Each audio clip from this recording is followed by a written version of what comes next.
I can't sleep because my husband works at night, so I'm scared to be alone. Her fear only heightened when no witnesses called 911 after a man was shot in the neck. 10 News reporter John Horn in City Heights tonight with the technology that 10 News was first to uncover that could have alerted police much sooner. The man shot in this alley and languishing against this building. There are residents all over this alley, but nobody dialed 911 for hours. The victim needed them to because the police's automatic gunshot detecting system called ShotSpotter isn't around for miles. Someone heard the man's moans and called 911 long after he was shot. Police arrived around 4 a.m. The man's now at a hospital with wounds described as non-life-threatening. Jose Cervantes, raising his family nearby, says it's appalling someone didn't call 911 immediately. I think that's unacceptable because if someone is in need of help, and especially immediate help, there should be a way to improve that. San Diego police have an answer, but it's not in City Heights. Late last year, 10 News was first to tell you the department was placing gunshot audio detection devices called ShotSpotters in areas like Encanto, Skyline, and Paradise Hills. The sensors attached to buildings and light poles triangulate and pinpoint a gunshot's location within seconds, essentially automatically dialing 911. They're supposed to take human error or inaction out of the equation. No, I wasn't 100% sure that it's a gunshot. This summer, the city will install 3,200 smart streetlights that include ShotSpotter technology, but the city won't immediately activate the service. Cervantes, who has lived here 14 years, says City Heights could benefit. During the day, it's quiet. It's okay to walk, and at night it's a little dark. Because in theory, ShotSpotter won't wait to call for help. John Horn, 10 News. Now, San Diego police tell 10 News they have no plans to extend the ShotSpotter program at this time. All right, happening now, the Coast Guard is searching for this soldier who was last seen off of Mission Bay. His name is Garrett Ferguson, and his ID was found on this abandoned dinghy. Mission Bay lifeguards, this is the abandoned dinghy right here. Mission Bay lifeguards reported the empty boat around noon yesterday. Ferguson is from Huntington Beach, and anyone with information about what happened should call the Coast Guard. New at 6, a local health facility claiming state workers put children's lives in danger. Sovereign Health helps children with mental illnesses and those recovering from trauma.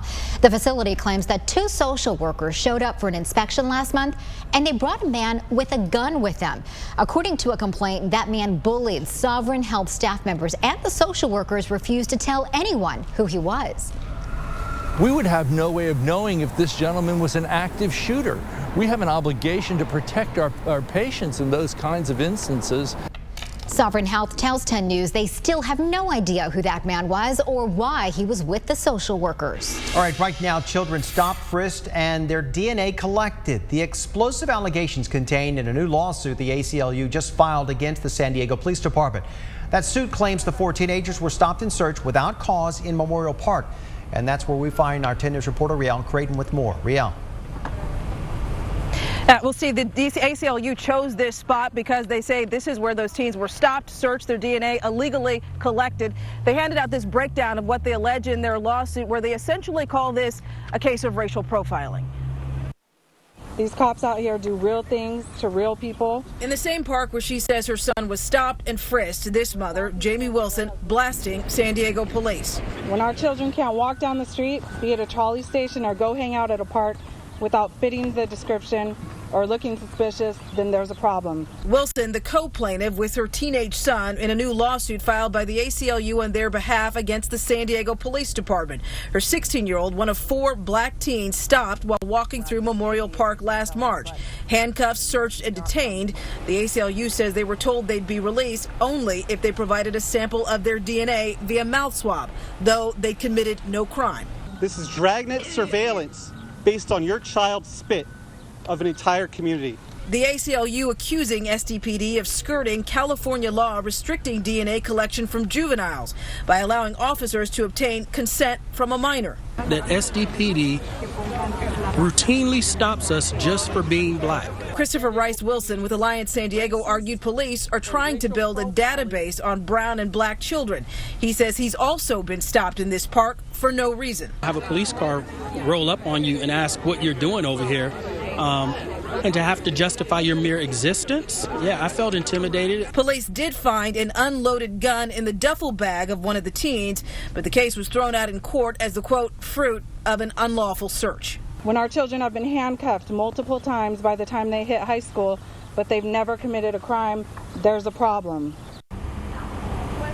And we did reach out to San Diego police for comment. They told us they couldn't talk about it because this is pending litigation. We're live in Memorial Park tonight. Riel Creighton, 10 News. Riel, thank you. New tonight, one final plea to keep a cop killer behind bars nearly 40 years after he pulled the trigger. This is not just the killing of an innocent police officer, which is horrific on its own, but it's the cold-blooded execution-style murder of a police officer. That is Chief Deputy District Attorney Summer Stephan telling 10 News why Jesus Cesena should stay locked up. He shot Officer Archie Buggs 5 times in 1978, including once at point-blank range. Cesena is up for parole tomorrow because he was only 17 at the time of the shooting.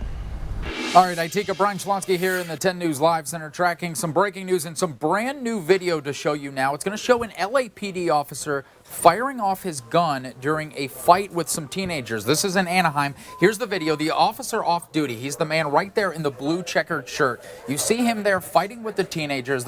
One of them knocks him over the bush there, and when this thing reloads, you should see the gun. He ended up firing it. There it is. He's pulling it out of his waistband right there. He ends up firing off a shot. It doesn't hit anybody. Nobody is hurt, but police did show up, did arrest a 13-year-old and a 15-year-old. Some sort of a skirmish was going on. Apparently, these teens had been in this off-duty officer's yard before, but either way, LAPD says they plan to do their own investigation into this officer and into this incident. Guys. All right, new developments. The caregiver accused of turning into a squatter in an elderly woman's home has made a plea deal. Team 10 broke this story in October, and it brought forward new information that triggered criminal charges. Investigator Allison Ash joins us now, and this 91-year-old woman who owns the house just has to be ecstatic about this. Well, not exactly. Fran Breslauer's daughter told me her mom wanted her day in court, wanted to see Cheryl Sherrell do some jail time. Sherrell pleaded guilty to 1 count of trespassing. No jail time involved. In exchange, the city attorney dropped 3 other charges, including theft and elder abuse. She got 3 years probation, was ordered to stay away from the 91-year-old widow and to get counseling. Sherrell claimed she had the right to stay on at Breslauer's house even after the elderly woman's husband, who she was hired to care for, died. The house was piled high with junk when Breslauer's family finally got it back. Although Sherrell moved some of it out last month, truckloads are still being hauled away. Now, Sherrell, who was once featured on an episode of Hoarding Buried Alive, didn't want the stress or the risk of a jury trial, her lawyer told me. She wanted closure. But Breslauer's daughter told me this isn't over, not by a long shot. There is still a restitution hearing coming up this spring. Allison Ash, Team 10. New at 6, a special education principal is out of the hospital after a student stabbed her. This happened at a private school in Berkeley that takes in troubled children. Police arrested that student. He is charged with attempted murder and assault. All right, the MTS officer dragged in this cell phone video, we're told, is going to be okay tonight. You can see him there on the ground being dragged by that red taxi. Cab driver behind the wheel, now behind bars tonight. This happened downtown around 11:30 this morning. Witnesses say the frightening scene started when the officer asked the cabbie to see his driver's license. The guy refused to show him. And then he tried to stop the vehicle by getting in the window and stop, getting a hold of a steering wheel. So the taxi driver dragged the police officer all the way to the corner of the street, and before it made this turn, it stopped so it wouldn't hit another car. Well, the officer stayed there, gave a statement, then he was taken to the hospital. New tonight, a DNA tech company is bringing dozens of jobs to San Diego. DNA Electronics announced today it has a new location in Carlsbad. The company creates tests for blood infections. There are currently about 3 dozen people working there now, but the company says it's looking to add some more. All right, get ready to pay more at the pump. All of our state regulators have agreed to raise the state gas tax by 2 cents. The change goes into effect July 1st. The tax pays for road projects. But this is the state's first gas increase in about 4 years. But drivers tell 10 News they're tired of the state nickel and diming everyone. Now, like the 10-cent bags thing, that's what's going on. It is how it is, but I just wish it could go back down. Per gallon is $2.95 here in San Diego. That's about 5 cents above the state average. We still pay less than San Francisco, LA, and Orange County.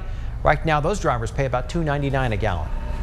All right, happening tonight, these local lawmakers, Scott Peters here, Susan Davis, are helping more San Diegans get involved in politics. They're holding a workshop. It's titled Don't Agonize, Galvanize. The standing room only event goes until 8 tonight. It's at the McMillan Event Center near Liberty Station. All right, new at 6, the CHP is honoring a retired officer killed helping a neighbor chase an intruder. Joe Elzie was served from 1957 through 1986. Heard someone break into a woman's home on Friday. The intruder attacked Elzie when he tried to help.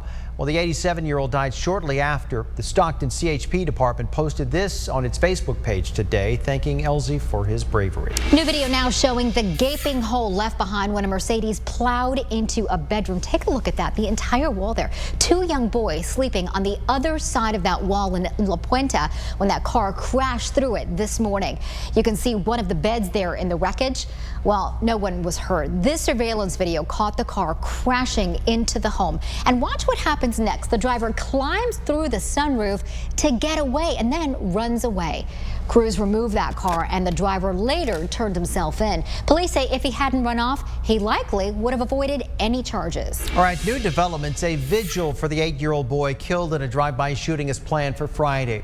Jonah Wang was shot Monday night while getting ready to sit down for dinner with his family in Pomona. The boy's parents are teachers, and there were other children at home at the time as well. Police are still searching for any leads to help them catch the little boy's killer.